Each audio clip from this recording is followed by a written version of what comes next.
ሩፋኤል ማለት ምን ማለት ነው? የሩፋኤል ወዳጆች ይህን ቪዲዮ ሼር በማድረግ ለሁሉም አድርሱልኝ። ሩፋኤል ማለት ምን ማለት ነው? በልሳነ ዕብራይስጥ ሩፍ ማለት ጤና፣ ፈውስ፣ መድኃኒት ሲሆን ኤል ማለት ደግሞ አምላክ እግዚአብሔር ማለት ነው። እግዚአብሔር በነገደ መላእክት አለቆች የሆኑ ሰባቱን ሽሟል።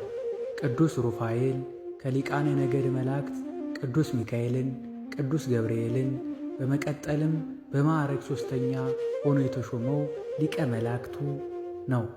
ዮሐንስ ወንጌላዊ ቀደም ብሎ ተናግሯል።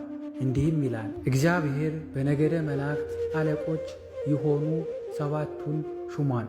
ቅዱስ ሩፋኤል ከሊቃነ ነገደ መላእክት ቅዱስ ሚካኤልና ቅዱስ ገብርኤል በመቀጠል በማዕረግ ሦስተኛ ሆኖ የተሾመ ሊቀ መላእክት ነው።